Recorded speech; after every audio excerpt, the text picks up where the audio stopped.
Y esta noche en Sin Filtro, preocupación por la mediatización de los casos y presiones sobre los jueces en el organismo judicial. De eso hablaremos esta noche con la etiqueta SF Mediatizados. Nos visita en el estudio el presidente de la Asociación de Jueces y Magistrados, además del análisis de Osvaldo Samayoa. Ya lo sabe, comenzamos a las 10 de la noche.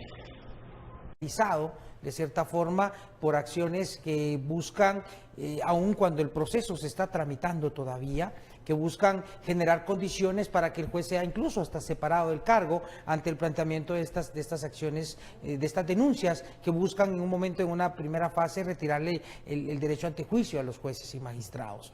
Consideramos nosotros que esto, pues lo mencionamos en su momento, lo traigo a colación. ¿Por qué razón? Porque ahora el Instituto de Magistrados, su Asamblea General, deciden pues también expresar su preocupación en torno al ataque que vienen siendo pues magistrados en el ejercicio de sus funciones y que pues ellos advierten de que se evidencia una clara violación también a la independencia judicial. Esta independencia judicial se ve vulnerada ante la utilización de una figura como por ejemplo el antejuicio. Así es. ¿Y en dónde está esa parte que se está mal utilizando del antejuicio? El tema es que los procesos aún están tramitándose. Les cito, aquí me voy a permitir porque lo he mencionado en diversos escenarios, el caso del juez Maynor Moto Morataya, quien en su caso tenía a cargo procesos que han sido pues igual de trascendencia nacional, bufete de la impunidad, recuerdo uno de ellos, y este proceso en particular genera el juez al concluir la etapa preparatoria, pues el Ministerio Público presenta la acusación, el juez en la etapa intermedia considera que no procede la acusación y dicta una clausura provisional. En su caso, esta resolución pendiente de ser revisada por un órgano jurisdiccional superior, una sala de apelaciones, sin que esto estuviera resuelto en su momento, viene y se presenta la denuncia el antejuicio, la denuncia en contra del juez. Incluso, lo curioso es que en el momento cuando se plantea esta denuncia, ese mismo día se suspende una audiencia de este proceso, se suspende una audiencia que el Ministerio Público presenta una excusa, no se presenta, pero resulta que el encargado de la persecución penal está en gestión penal presentando una denuncia de antejuicio en contra del juez. O sea, evidencia que el proceso se estaba tramitando aún todavía. No se agota el proceso, no se agota el antes proceso. de llegar al tema Exacto. del antejuicio. ¿Están siendo presionados los jueces, Osvaldo? ¿Qué perspectiva tienes de este comunicado del Instituto de Magistrados? Bueno, digamos que sí, posiblemente se sienten presionados y es evidente, cada vez los medios de comunicación, sobre todo las redes sociales, son mucho más versátiles y permiten tener contacto y conocimiento de lo que sucede. Lo que me genera a mí un poco de contradicción, digamos, es que debería ser un comunicado dirigido a la propia Corte Suprema de Justicia, entendiendo que no hay una política de comunicación ni de manejo de medios en el tema judicial.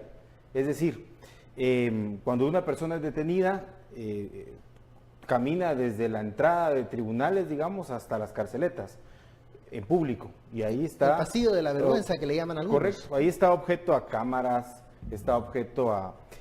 Se permite adentro de las carceletas que están en tribunales que los medios de comunicación accedan. Digamos, el tema aquí es que la propia Corte Suprema de Justicia, el propio organismo judicial, carece de una política de comunicación y una política de tratamiento de medios. Más allá, digamos, de que puedan haber conferencias de prensa o no puedan haber conferencias de prensa, al final la conferencia de prensa no termina exhibiendo a la persona, sino que es esa falta de política de comunicación que tiene el organismo judicial. Y bueno, evidentemente eso genera un movimiento de comunicación a través de redes sociales que empieza a opinar, que empieza a criticar. No hay que decirlo así, mucha gente ya condenaron al detenido y empiezan también a presionar a los jueces de alguna u otra forma. Ahora, el juez que se sienta presionado porque la sociedad se está pronunciando, tendríamos que preguntarle también qué necesita, porque al final el juez no debe sentirse presionado por la sociedad. Hay un principio básico en todo esto: el juez es impopular, porque resuelva de un lado, resuelva del otro, siempre va a haber alguien que va... La justicia no es por aclamación. Y la justicia no es por aclamación, entonces el juez no debería sentirse presionado por la sociedad, y para eso debe de exigirle, eso me parece bien, a la Corte Suprema que tenga una política de comunicación en donde dé datos oficiales sobre lo que está resolviendo. Yo permanentemente he dicho que sería bueno que el organismo judicial tuviera un canal de televisión en donde los jueces puedan transmitirse audiencias en vivo, tenga salas de prensa en donde pueda explicarse algún tipo de resolución por parte de algún letrado o algún experto en comunicación. Creo que esto está pasando por deficiencias de la Corte Suprema de Justicia en ese ámbito. Ahora, pero regresando a la herramienta del antejuicio, Osvaldo, ¿crees que el antejuicio se puede utilizar como un método de presión hacia los jueces? Yo ahí me sujetaría al evento de que tiene que ser siempre revisado por los órganos jurisdiccionales. Y una vez el órgano jurisdiccional lo califique, digamos, él determinará si procede o no procede. Si el juez se asusta por el antejuicio, yo diría que tiene que retirarse ese juez, porque está desde que asume el cargo expuesto a que cualquier parte, cualquier persona le puede presentar un antejuicio. De hecho, cualquier funcionario en ejercicio que admite un cargo está expuesto a que se presente un antejuicio en su contra. Y eso, precisamente el antejuicio, no debe ser una amenaza a su trabajo, sino que es algo que lo protege de su trabajo.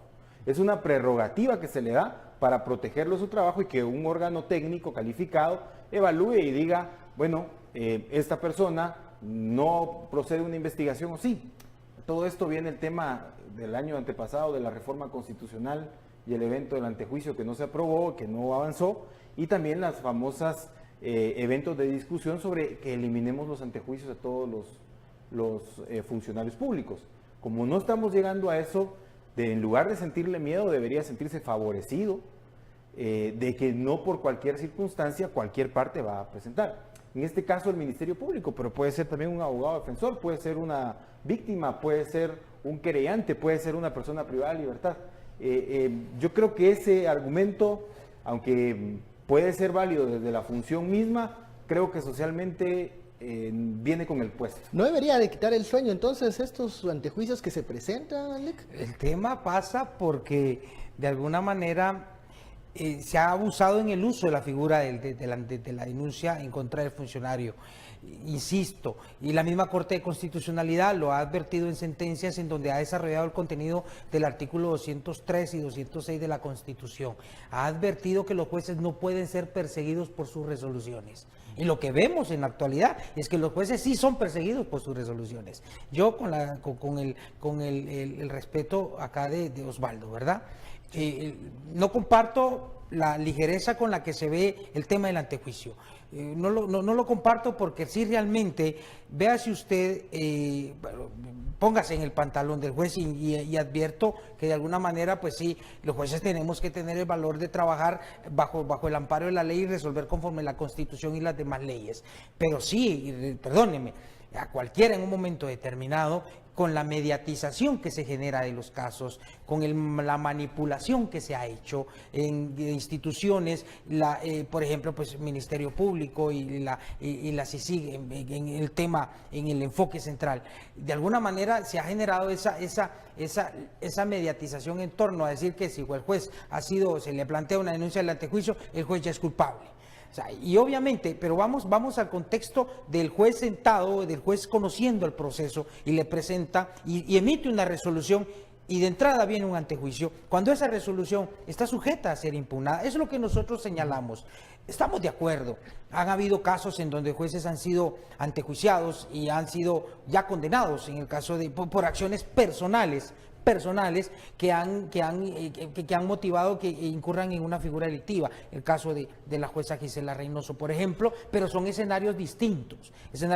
¿Por qué? Porque en el caso de ella hay una acción personal que ella en su momento no pudo advertir o no pudo demostrar que efectivamente había un acto legal dentro de las situaciones que le estaban acusando.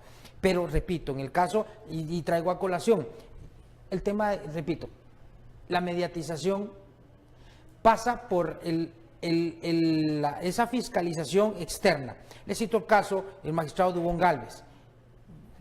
Estando con su nietecito comiendo, empieza a ser insultado, empieza a ser agredido. Y yo obviamente, juez, de alguna manera no voy a permitir que ni mi nombre ni mi familia sea expuesta a una situación de vulnerabilidad. Eso es lo que en un momento determinado debemos de preocuparnos en trasladarle a la población también un mensaje Debe existir respeto a la institucionalidad, respeto a las instituciones, al organismo judicial, al trabajo decisión del juez. Y a la decisión del Nos juez. guste o no. Estemos o no de acuerdo, lo decía Osvaldo atinadamente. El juez debe resolver de una u otra manera, pero debe resolver. Bueno, vamos a una pausa, regresamos para hablar de esta mediatización. ¿Se puede o no evitar con la publicidad de los casos o qué podemos hacer en ese tema? Regresamos a la etiqueta SF Mediatizados.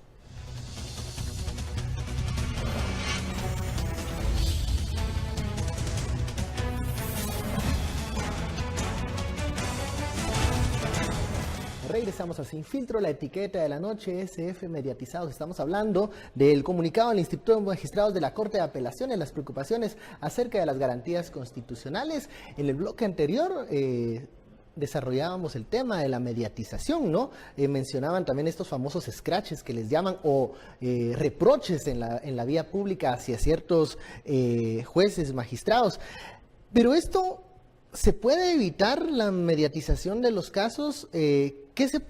¿Cómo se pueden abordar estos temas? Porque la prensa y la sociedad van a querer obtener información y saber qué está pasando. Así que a veces pareciera inevitable que esto llegue a la prensa. ¿Cómo se puede entonces tratar los temas de investigación? Hay un evento muy, digamos, un ejemplo muy sencillo de poner, que es el evento de que si yo no quiero que alguien me prejuzgue, yo comunico como soy, yo me muestro como soy, ¿verdad? Me abro y comunico todas mis ideas, comunico mi forma de ver el mundo. En este caso, el problema es que el organismo judicial no está comunicando. El organismo judicial solo está abriendo las puertas para que todo el mundo entre y emita la opinión, puede ser desinformada o puede ser muy bien informada. A veces una política de comunicación es abrir las puertas, pero no existe un orden, digamos. Eso puede ser uno de los eventos, no tener un orden de cómo pueda cubrirse cada uno de los casos, de cómo pueda tenerse información oficial del organismo judicial. A veces hay magistrados que dicen, hasta que yo no tenga la resolución no hablo, ¿verdad? O no voy a decir, no, eso está bien, eso debería ser respaldado. Pero eso también conlleva que exista la política de comunicación por parte de la Corte Suprema de Justicia. Esa política de comunicación tiene que buscar cómo interactuar de forma adecuada con los medios de comunicación. Es obligación que existan registros públicos de detenidos, por ejemplo. Esos registros son públicos para saber si una persona está detenida, que yo pueda conocer, que yo pueda auxiliar, que de pronto la familia no localiza, yo verifico que está detenida. La información de la detención es pública. El problema que hay ahorita es la forma en que se transmite. Y esa forma en que se transmite no es ni culpa del Ministerio Público, ni la defensa pública, ni de los abogados defensores. Es única y exclusivamente responsabilidad de la Corte Suprema de Justicia por no ponerle atención a generar un modelo de gestión y de atención a esos eventos de comunicación. Imagínense, con la historia que tenemos, cualquier persona, una hora que no me conteste el teléfono, ya está uno pensando qué puede haberle pasado. Y uno de los eventos que se busca entonces es que si está detenida, yo pueda tener esa información de por qué fue detenida. Con los casos que hemos estado viendo de corrupción, con estos grandes casos de persecución que hay, los movimientos que se hacen son enormes, son cientos de policías, muchas personas capturadas o detenidas el mismo día. Por supuesto que la sociedad quiere saber qué pasó y qué ocurrió. Si la Corte Suprema de Justicia no tiene una buena comunicación, alguno de los entes tiene que comunicarlo y tiene que decir, bueno, detuvimos a estas personas por estos delitos y por supuesto se reservará el resto de investigación, que eso deberá de dirimirse frente a un juez. Me parece entonces que no es tanto una violación, si lo quieren constituir como una violación, es más que todo una omisión del propio órgano jurisdiccional o del propio sistema de justicia que no está comunicando adecuadamente a la sociedad o no tiene una política definida. A ver, ¿cómo satisfacer a la prensa, por ejemplo, para obtener la información del momento? ¿Cómo satisfacer al Ministerio Público que quiere mostrar su trabajo? ¿Y cómo satisfacer también a la parte de la defensa que busca resguardar la presunción de inocencia del señalado? ¿Cómo vamos a quedar bien con todos? Es un problema complejo, porque ustedes, evidentemente, pues, si se les limita que ejerza su labor periodística, pues van a alegar que se les está limitando el libre acceso a la información. y en su momento no. Pero el licenciado Osvaldo tiene razón en algo. Por ahí el tema es crear políticas institucionales que permitan evitar estas violaciones a derechos del detenido, porque constitucionalmente está establecido que ninguna persona puede ser presentada ante los medios de comunicación. Por ejemplo, Ojo, el pasivo de la vergüenza se puede eliminar si hay una forma de movilizar a los detenidos en ese momento. Pero ¿y por qué no entrarlos en vehículo? Por ejemplo. ¿Por qué no entrarlos en ¿Por qué vehículo? los bajan de la patrulla y los llevan caminando con todos los insultos de las personas que se encuentran en carceletas? El llamado es general y mencionaba, el problema complejo, soluciones complejas. Y es una parte de todos que tenemos que poner. En su momento, igual, los medios de comunicación respetar esa disposición constitucional, que no pueden intrometerse, digámoslo así, en esa esfera privada del detenido. Y aquí esto, ¿por qué no pensar en una interpretación garantista del procesado del detenido? ¿Acaso no se hace una presentación de él como persona en estas conferencias a la prensa que hace el Ministerio Público? Aunque no esté, digamos, aunque él no esté presente, aunque él no esté presente, pero lo están presentando. Ajá. Lo están presentando y en su caso, o sea, yo creo que debe de respetarse que el detenido sea resuelta su situación jurídica. Yo no me aparto de que ellos quieren presentar esto públicamente, bueno, pues ok, pero que esperen a que el procesado sea puesto a disposición del juez competente. Pueden hacerlo después. En su momento, repito, y eso es lo que genera hasta cierto punto, lo que se advierte o puede generarse en la opinión pública una opinión de que, bueno, lo que presentó el Ministerio Público es cierto, él ya tiene que ser condenado, ya es culpable, y aunque veamos cuántos procesos han sido presentados y hasta ahorita no hay una sentencia que haga mérito a esa presentación que se ha hecho pública. No quiero que se malinterpreten mis palabras, pero sí creo que en un momento determinado, así como puede exigírsele a ustedes como medios de comunicación que esperen el momento a que el procesado sea puesto a disposición del juez competente, existe una oficina de control de detenidos, las personas pueden llamar y preguntar, y ¿por qué no esperar también el Ministerio Público a que la persona sea presentada ante los medios de comunicación? Sí, siguiendo en esta línea, en esta línea garantista, ¿no? Supongamos que no se van a dar estas conferencias de prensa sino hasta el momento oportuno, pero un ejemplo, detienen al ex candidato Manuel Valdizón, pero no se dice nada, solo se sabe que lo detuvieron. Ese momento, esa área gris, ese espacio gris en donde aún no se saben las razones porque se está esperando el momento oportuno, no frena muchas veces a la prensa a especular qué está pasando. Entonces ahí igualmente se mediatiza el tema. Por eso yo a veces pregunto si realmente la mediatización es el problema, porque haya o no haya información, escenarios se pueden hacer de lo que puede estar pasando. Yo te diría que no es la mediatización el problema, porque lo que les decía al principio, no se puede controlar el Twitter, el Facebook, el Instagram y todos los medios de comunicación, las redes, la radio, todo eso no podés limitarlo o ordenar todo eso. Lo que sí podés es comunicar mejor, ¿verdad? Desde la institucionalidad.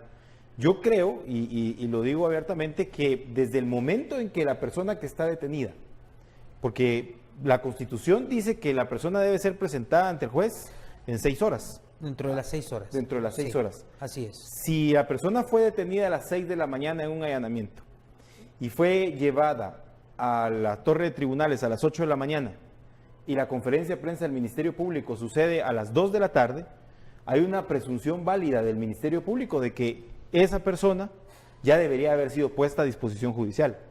Si no ha sido puesta a disposición judicial, otra vez, no es problema del Ministerio Público, es problema de la efectividad de la gestión adentro de la torre de tribunales, de darle rapidez a tener el conocimiento judicial de por qué esa persona está detenida.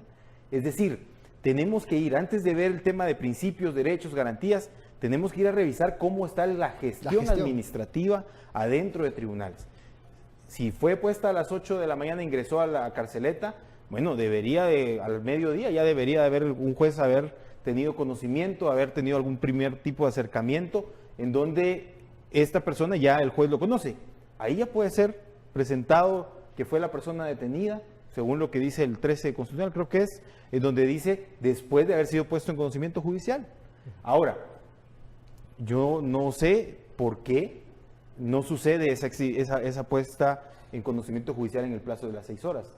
Otra vez. ¿Qué está fallando? No es el ente persecutor. El ente persecutor dice, tengo este caso, detuve a estas personas, tengo estos elementos. Pues evidentemente la sociedad es muy impulsiva y ya lo condena, ¿verdad? Ahí también hay un proceso que nos hace falta de mucha formación ciudadana, de comprender que es una persona que está con presunción de inocencia y que va a llegar el momento a resolverse, pero no sigue sin ser un problema del Ministerio Público, bueno, modernamente un problema de la CICIG, ¿no? Es un problema dentro de tribunales de que no está cumpliendo con los plazos de las 6 horas para conocer al juez, no está cumpliendo con una política de comunicación que informe, y la infraestructura que tiene para mantener a la persona detenida en las carceletas es inhumana, no es una infraestructura adecuada, que lo que hace es exhibir a la persona a otro tipo de riesgos, estando ahí como malos tratos o tratos crueles. Me parece que la discusión empieza desde adentro del organismo judicial y no de afuera hacia adentro. Bueno, pareciera que en este momento, con todos estos casos que se han presentado, pues evidencia que hay un problema complejo, como mencionaba el licenciado, que se debe de resolver, creo que en coordinación, porque buscar un solo responsable ahorita se quedaría corta la solución de este tema, pero ¿cómo era antes entonces? Porque tal vez sí tenemos un problema que vamos arrastrando de gestión. ¿Se están cumpliendo todas las horas? Independientemente de aquel sea el detenido por un caso de corrupción de alto impacto, aquella persona que fue detenida por manejar en estado de ebriedad, ¿se están cumpliendo esos procesos? ¿Cuál es la gestión del organismo judicial en cuanto a los plazos? Porque también es inhumano, mencionaba también Osvaldo, están demasiado tiempo en la carceleta si ya pasaron esas 6 horas. ¿Cómo está ese flujo de los procesos dentro del organismo judicial? Vean, hemos manifestado nosotros el problema grave en torno ya a la insuficiente capacidad de respuesta del organismo judicial al reclamo de administración de justicia en todos los ramos, civil, familia, trabajo, penal. Se enfocaliza más en el tema penal, en el ramo penal, por la libertad de la persona que está en juego, el sujeto a proceso. Se ve que existe cumplimiento a poner a disposición del juez dentro de esas 6 horas. La policía cumple con elaborar la prevención policial, lo entregan y lo ponen a disposición del juez. El tema es la disponibilidad que tiene el juez en su agenda de audiencias para poder escuchar ese embudo. Ese embudo. Y pasa, y como bien lo mencionas, en torno al tiempo que pasan las personas en la famosa carceleta de tribunales. Y más, ya estamos acostumbrados a los jueves y viernes de CICIG, en donde ya hay personas detenidas, son casos complejos que va a ser materialmente imposible que dentro de esas 6 horas, por ejemplo, que lo pone a disposición la policía, generalmente lo ponen minutos antes de esas 6 horas. El juez tiene 24 horas, de acuerdo a lo que establece la ley, para hacerle saber el motivo de su detención. Ya escucharlo, digámoslo así, hacerle saber por qué es que está detenido. Pero esas 24 horas, de acuerdo, reitero, a la carga que tienen excesiva los compañeros en los órganos jurisdiccionales, ya se nos transforman días. Traigo a colación cuántos días duró la primera declaración en el caso La Línea. 2 meses. Claro. Una primera declaración. Y con casos, y le digo, casos complejos, y igual una carga compleja que tienen los compañeros. Creo que no es solo una cuestión de establecer procesos o como mencionabas, Osvaldo, procedimientos administrativos. No pasa por eso. Reitero, yo creo que acá, como bien lo mencionábamos, es un problema complejo que necesita que todos los actores, incluyendo medios de comunicación, los órganos jurisdiccionales, la Corte Suprema de Justicia, el organismo judicial, tiene una oficina de prensa, hay una persona encargada que cuando pues he sabido y hemos visto en los medios, lo abordan en diversos casos, da información, la información que tiene al alcance de la mano. Existe esa oficina. El tema es de que, repito, que deba de existir, ¿por qué no hacer un trato? Bueno, esperemos a que el juez le resuelva su situación jurídica.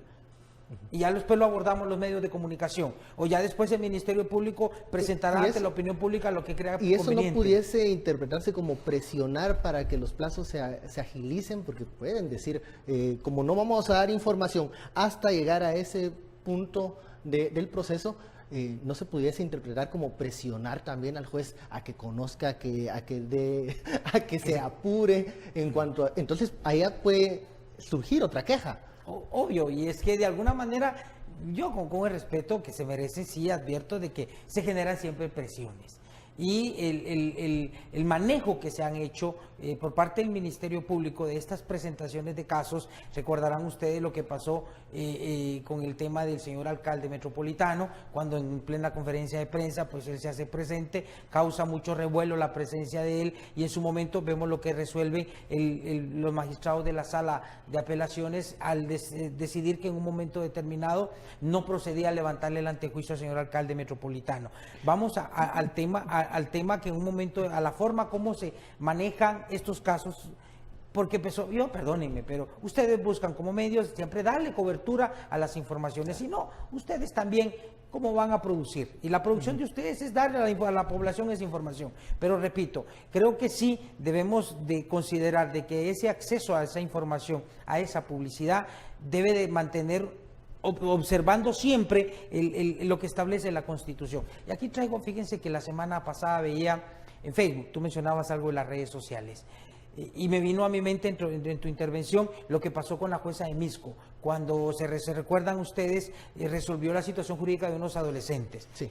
Se recuerdan, el Ministerio Público no presentó nada. Claro. Nada. Pero hizo una anotación de eso. Eso. Claro. Y hubo un ataque y perdóneme la expresión, un despellejamiento de la jueza. La jueza fue maltratada de cualquier manera en redes sociales. Eso fue en aquel entonces. Ahora vuelve a pasar lo mismo con una jueza, si no estoy mal, en Amatitlán. Empieza un descrédito a su integridad, a su identidad, a su condición de ser humano. Un proceso en donde una persona que conducía bajo efectos de licor atropella a otra persona, lamentablemente la otra persona muere. Y la persona en un proceso de esta naturaleza goza de una medida sustitutiva, como un 90% de las figuras delictivas en nuestro medio.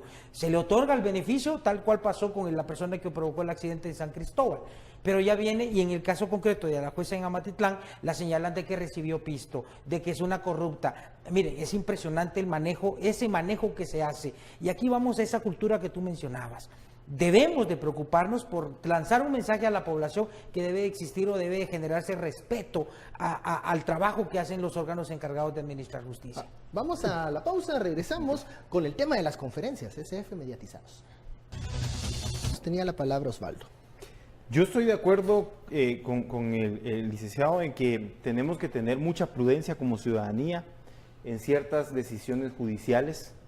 Evidentemente la medida sustitutiva está en el derecho y los jueces pueden hacer uso de ello, pero también quiero hacer un planteamiento desde otro ángulo, digamos, que es por ejemplo el caso de ahora que se dio con el señor Arzú y este evento. Por ética, una de las juezas debió haberse inhibido de conocer, porque se dice es esposa de un funcionario público que tiene íntima relación con el presidente en sus funciones, quien ha manifestado íntima relación con el alcalde Arzú. Es decir, si bien es cierto que hay jueces a los que no debemos señalar y respetar sus decisiones, también hay jueces que no hacen el ejercicio del deber de decir, en este preciso caso, por este tipo de relaciones, yo debo de inhibirme para evitar que sea después señalado el sistema de justicia como tal. Para no desgastar al mismo sistema de justicia. Y no lo desgasta. Es más, quedaría mejor, porque dice uno fue ética. Dijo no puedo conocer porque hay una relación, aunque no sea mía, cercana, pero sí de un familiar, que en este caso, o de la pareja, ¿no? Que se conoce esto. Eso ya cuestiona. Eso socialmente ya genera un cuestionamiento. Y se dice, ¿cómo así entonces que la jueza que le toca resolver el evento del antejuicio contra un funcionario es la esposa de uno de los funcionarios de alto nivel del presidente con quien tiene buena relación el alcalde? Es decir, la sociedad eso sí lo va a evidenciar. ¿Cómo evitarlo? Es un ejercicio ético, decir, ese caso en específico yo no lo debo seguir conociendo. Ahora, pero eso se puede evitar, pero la reacción de la población, eso no se puede manejar. El hecho de que se analice aquí una reacción a favor o en contra en un caso va a despertar pasiones en uno y otro bando. O sea, también creo que a veces hay quienes atacan a los jueces independientemente de lo que decidan. Siempre va a haber un grupo insatisfecho. Entonces, creo que sentirse presionados por lo que digan las redes sociales, a mi juicio, eso no se puede manejar ni se puede controlar, y ahí no veo responsables. Es que no es tanto solo la presión de redes sociales, o sea, obviamente hay ataques, hay señalamientos, hay acciones que planteaba yo el tema del magistrado Dubón Gálvez. Hay situaciones que generan, discúlpenme, volviendo al tema de los antejuicios, solo el planteamiento de un antejuicio genera zozobra. O sea, es cierto, estamos armados de valor y es nuestra responsabilidad resolver de conformidad con la ley y lo hacemos. Pero vemos, realmente discúlpenme ustedes, y no hay peor ciego que el que no quiere ver. O sea, una acción de la CICIG en Guatemala genera zozobra. Por esa polarización en la que estamos lamentablemente inmersos. Existe eso en nuestro medio, se ha generado esa confrontación.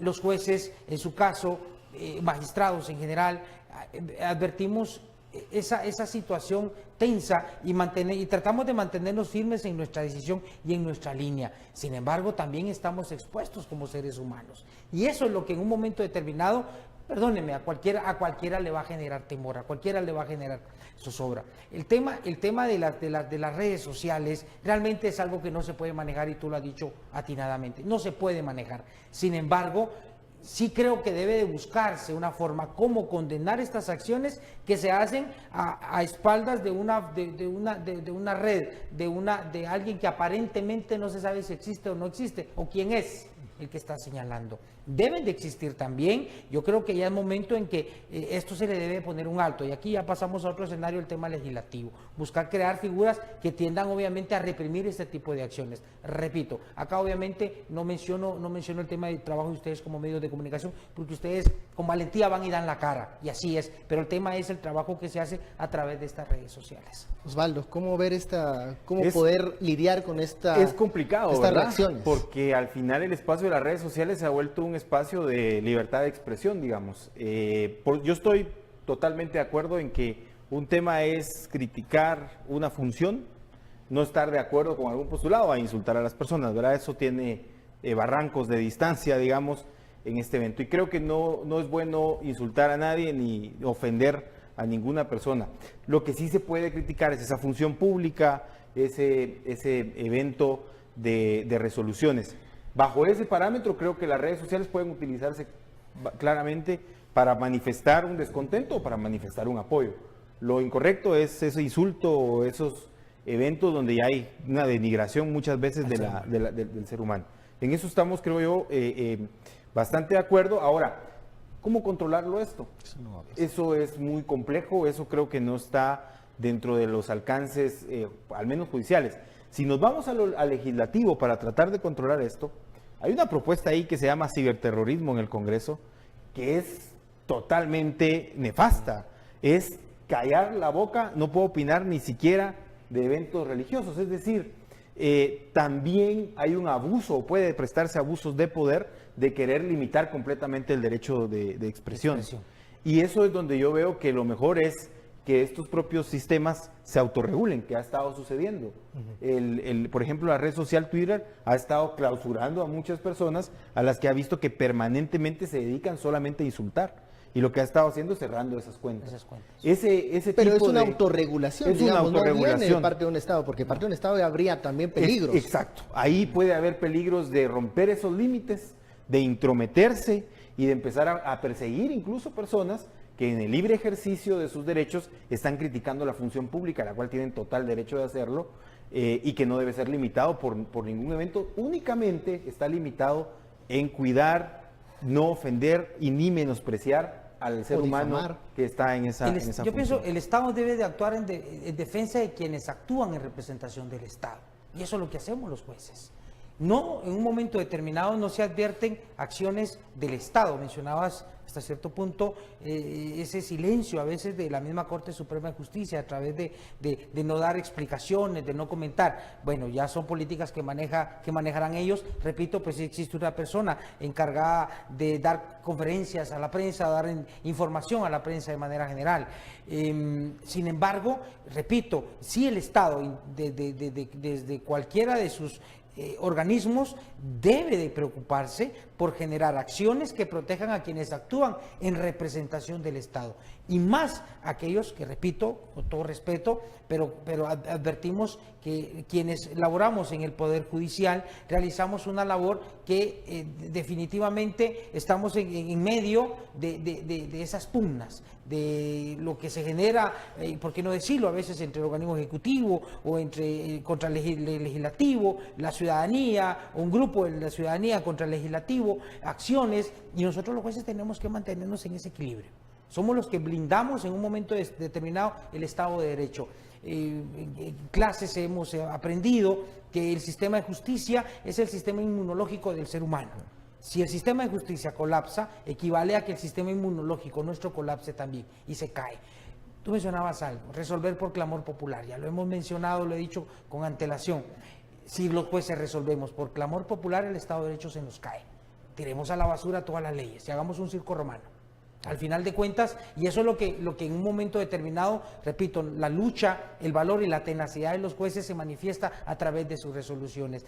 Cito, por ejemplo, el caso del juez Maynor Moto, del juez Lester Castellanos, quienes maliciosamente se ha buscado ser separados del conocimiento de ciertos procesos. Ya, perdónenme, pero ya las personas, ojo, personas, no instituciones. Las personas que representan al Ministerio Público y que tienen como responsabilidad la persecución penal han ejercido ya un litigio malicioso. Acciones que buscan separar al juez, que en su momento les ha denegado lo que han pedido y se les ha denegado con fundamentos y argumentos. Pero como no encuentran cómo entrarle, bueno, no, aquí mejor busco la figura del antejuicio para que el juez pueda ser separado del cargo. Pero si eso se da, que ellos tienen los argumentos, que el juez tiene todo el apego a la ley de lo que ha decidido, el antejuicio no prosperaría. No debería, es que es lo que le hemos mencionado, que la figura del antejuicio... ¿Por qué el temor a esta presentación del antejuicio? ¿Es por lo que la percepción de la sociedad tenga de ese juez? De ese juez, exacto. ¿Recuerdan ustedes cuando se presenta la acción y la denuncia en contra del juez Moto?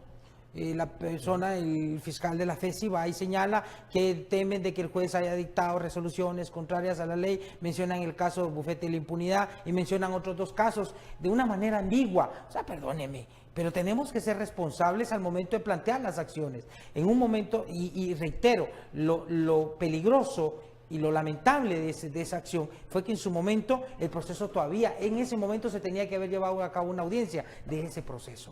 Pero no se llevó a cabo porque, bueno, dijeron, vamos, mejor lo antejuiciamos y lo separamos del cargo.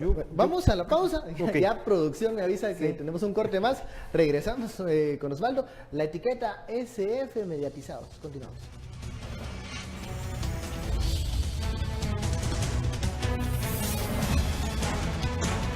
Regresamos a Sin Filtro, la etiqueta SF Mediatizados. Interrumpí a Osvaldo porque tenía que ir a un corte, pero regreso con la palabra. Osvaldo. Gracias. Yo creo que hay que siempre poner las dos dimensiones completamente de acuerdo en que si el antejuicio está ahí es para proteger al juez, ¿verdad? Y no debería, creo yo, no debería de asustarlo el evento del antejuicio, porque para eso la sociedad también mantiene ese antejuicio de los jueces, para evitar que sean vulnerados en su función. Yo creo que lo que sí hay que hacer y que tenemos que seguir discutiendo es el origen de cómo se conforman los eventos judiciales. Es decir, permanentemente hemos dicho de que esa duración de que cada 5 años haya que cambiar a los jueces, es un evento que debe de cambiar. La propuesta de reforma constitucional en su momento decía 9 años, magistrados 12 años. Había una propuesta de ampliarlo para que no coincidiera con los periodos políticos. Y es que el Congreso nombra magistrados, es que debe de nombrar los poderes políticos la Corte Suprema de Justicia, y el evento de evitarlo era poder traslapar la duración de un periodo de gobierno versus la duración de los periodos de los jueces y magistrados. Apartarlo del ciclo de las administraciones. de ese ciclo de ahora yo tengo poder, tienes que negociar conmigo para que yo te pueda designar. Y ahí viene un vicio que se ha estado señalando permanentemente, la necesidad de transformar el modelo de comisiones de postulación, que también desde el inicio refleja muchas veces debilidades estructurales y se ha prestado para eventos de corrupción. En el año 2009, cuando por primera vez se hace fiscalización sobre comisiones de postulación, vimos cómo las personas que participaban en aquel entonces se tropezaban permanentemente por la incomodidad de tener personas de sociedad civil observando el proceso. Se daban muchísimos eventos como de tratar de decir, quiero decir esto, pero ahora no lo puedo decir porque me están viendo. Y empezamos a identificar que esto tiene un vicio de origen y que también tenemos que cambiarlo. ¿Qué es lo que quiero decir? Los jueces de carrera, el juez de carrera, tiene que estar tranquilo en la aplicación del derecho. Pero el juez que tenga vicios en su nombramiento, el juez que puede estar vinculado o se sospecha que puede estar vinculado, quizá ese juez sí no está tranquilo con cada resolución que emite porque tiene miedo de ser luego acusado o ser descubierto. Y ahí me parece entonces que es importante fortalecer la carrera judicial. Ese es un evento que se ha dicho permanentemente. Necesitamos que el sistema de justicia sea netamente independiente de los poderes políticos. Necesitamos que sean jueces con total conocimiento y total imparcialidad. Y para poder lograr eso, para poder evitar que se utilicen mal todos los recursos que hay, los jueces de carrera son una de las mejores alternativas. No es la solución perfecta, pero porque es un conjunto de situaciones en las que tienen que subsistir, pero es uno de los eventos. Ahora, ¿cómo creamos esos espacios en donde el juez pueda deliberar de una manera tranquila, sin presiones y que ya no esté ligado a ese modelo que pudiésemos llamar, así como se ha denominado la vieja política, la vieja justicia, en donde puede responder a estos favores que promueven las comisiones de postulación? ¿Cómo lograr ese ambiente para que haya realmente independencia judicial? Bueno, veamos. Quisiera hacer referencia a lo que mencionaba Lic Osvaldo, el tema de la escogencia de jueces. Perdóneme, no comparto lo que mencionas. El problema no es la escogencia de jueces. ¿Sabes cuáles? Los procesos de selección, nombramiento de jueces pasan por filtros públicos, pasan por evaluaciones jurídicas, psicométricas, procesos de formación en escuela, escrutinio público, procesos de selección de jueces, carrera judicial. En la actualidad tenemos creo yo, guardando las distancias, recién estrenamos un consejo de la carrera judicial representativo con jueces de paz de primera instancia, magistrados, encargados de ver de la escogencia y el nombramiento de jueces en los procesos de formación estos que les comparto. La escogencia, el tema acá y lo que ha sido, pues se ha manejado desde que se ha puesto en vigencia la ley de comisiones de postulación, la escogencia de magistrados a través de comisiones de postulación. Hagamos esa diferencia, por favor. ¿Por qué razón? No porque querramos dividir, no. El tema es de que sí en un momento determinado, y yo lo señalé con mucha determinación, porque incluso se respaldaba una reforma constitucional alegando que el problema era la escogencia de jueces. No es la escogencia de jueces. Con todo respeto lo manifiesto acá y es válido hacer la aclaración, creo yo, porque debemos en un momento determinado, a menos yo soy juez de carrera, tengo 15 años de ser juez, de 22 años de trabajar en el organismo judicial, vengo desde pasante, notificador oficial, juez de paz, juez de primera instancia, que he participado en elecciones para magistrados, he expuesto mi carrera, mi hoja de vida, así como muchos. Lo lamentable, ¿sabes, juez? Que no se ha hecho eco a la meritocracia, a esa carrera del juez que viene desde abajo. No se ha hecho, y les comparto algo. En sus orígenes, la ley de la carrera judicial establecía una cierta limitante a las comisiones de postulación y advertía que debía de tomarse en cuenta esa carrera, esa meritocracia, esa preparación. Que la meritocracia cuente. Que la meritocracia sea un valor fundamental para escoger a jueces y magistrados. Ahora, hay un tema ahí interesante con lo que está diciendo, porque se presentó la propuesta de carrera judicial, por ejemplo, en el 2016, la iniciativa de ley, ¿sí? Se aprueba, e inmediatamente es impugnada por el mismo sistema judicial. No todo, ojo, aclaremos que es cierto, es que lo que pasa es de que también se trastocan derechos que ya tenemos y derechos como trabajadores que somos, que estaban establecidos en la ley de la carrera judicial. Y esos derechos se ven trastocados al ser puesta en vigencia la reforma a la ley de la carrera judicial. Se plantean inconstitucionalidades no generales, son sobre ciertos artículos que trastocaban, a nuestro parecer. Incluso, por ejemplo, ahora es falta gravísima. Antes, el ciudadano común y corriente, les hablo del tema laboral. ¿Cuántos procesos son asesorados por abogados, trabajadores? 3 de cada 10. 4 de cada 10. La gran mayoría de trabajadores va solo, busca hablar con el juez. Vean las comunidades, buscan hablar con el juez. Al interior del país, esa es la administración de justicia. La persona quiere contarle su problema al juez. Ahora el problema es de que según la nueva ley de la carrera judicial es falta gravísima que yo me entreviste con una de las partes. ¿Qué acceso a la justicia? La persona, el ciudadano común y corriente, porque exige la ley que tienen que estar las dos partes. En fin, se vuelve complejo, pero voy a ese tema y lo traigo a colación porque fueron de los aspectos que fueron impugnados en su momento.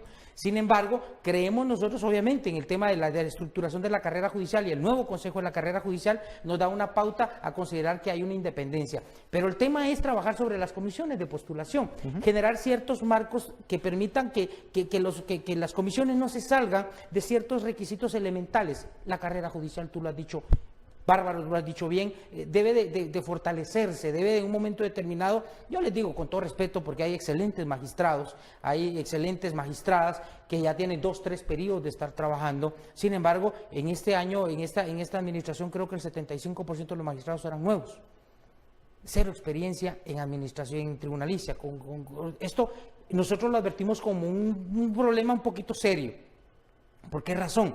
Porque yo, en lo personal, y lo hemos compartido así, creemos que es necesaria esa experiencia del magistrado en el ámbito jurisdiccional en primera instancia, para que sepa cómo va a entender el tema del proceso. Pero, perdón si me he salido un poco de la tangente, pero es importante aclarar el tema de la escogencia de jueces y magistrados. Entonces, consideramos que en un momento determinado, la población, si llega a comprender, llega a entender que el juez, que el magistrado, al momento de dictar una resolución, se debe de respetar esa decisión, debe de encauzarse en el debido proceso y respetarse esa resolución, creo que en esa medida en que podamos generar ese cambio en la población, podemos en un momento determinado fortalecer la administración. Pero el juez no es intocable, o sea, hay que darle un área digamos, exacto, fortalecer la imparcialidad, los contrapesos. Yo comparto el evento del respeto al tema de la decisión judicial, pero ahí es donde yo le pongo y le digo, pues también hay que ver la otra dimensión que ve la sociedad, y dice, bueno, este juez pudo haberse inhibido de conocer porque éticamente tenía una vinculación con alguna otra persona que ya nos pone en duda la resolución. Ese es un evento, es un ejercicio que también hay que hacerse. El otro evento es, si la carrera judicial tiene que funcionar, tiene que echarse a andar, evidentemente el evento de prohibir esas reuniones privadas con alguna de las partes, entiendo muy bien el aspecto cultural que usted dice que quiero hablar con el juez, bueno, tiene que entonces programarse una audiencia para poder platicar con esa persona y evitar que la otra parte vaya a decir, ¿por qué se reunió a solas con el juez? ¿Por qué fue solo a hablar con el juez? ¿Qué pudo haber pasado? No estoy diciendo que haya pasado algo malo, estoy diciendo que genera duda en la persona y por lo tanto desconfianza en la resolución posterior que puede haber.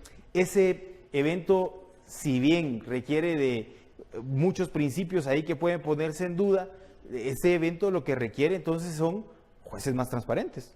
Pero si somos transparentes, discúlpame que te lo diga así, o sea, el tema yo creo que es que ya de por sí, perdóneme, la mentalidad es de que el juez es malo, de que el juez es corrupto, la mentalidad. ¿Y de dónde vendrá eso? ¿Quién ha creado ese imaginario de que el juez es corrupto o es malo?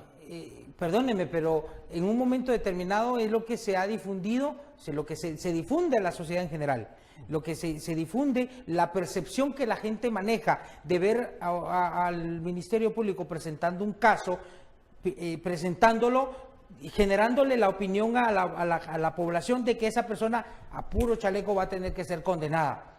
Pero la resolución del juez es distinta, porque pasan diversas cosas en el trámite del proceso. Entonces, venir, y yo creo que sí es un acto poco prudente, venir y asegurar en una conferencia de prensa el resultado de un proceso, porque durante el trámite del proceso puede pasar cualquier cosa. Puede pasar cualquier cosa. Entonces, venir, porque perdónenme, o sea, Eso es lo que se deja, el mensaje que se le lanza a la población. Y viene al tema central que platicábamos, esas conferencias de prensa, esas presentaciones. Puede pasar, repito, vivimos en una sociedad cuya mentalidad es carcelera. La mentalidad del guatemalteco es carcelera. Claro. Desconoce esa cultura en las medidas sustitutivas. Sí. Pero vienen entes internacionales a manifestarse preocupación por el abuso en la prisión preventiva. Perdóneme, tenemos centros carcelarios que responden a una población de 8 millones, 6 millones de guatemaltecos, ya somos 18 millones. Es obvio que los centros carcelarios van a estar rebasadísimos. No tienen la capacidad para responder. Y lo traslado a la Administración de Justicia. Tenemos una estructura en el organismo judicial que responde a las necesidades de 6, 8 millones de guatemaltecos. Y esa no es la realidad. Y esa no es la realidad, porque estamos ya con 18 millones. Bueno, nos ha agotado el tiempo de este análisis muy interesante. Muchísimas gracias al licenciado Marlon López, presidente de la Asociación de Jueces y Magistrados, también a Osvaldo Samayoa, analista del Centro de Estudios de Guatemala. Antes de concluir, bueno, una noticia de última hora.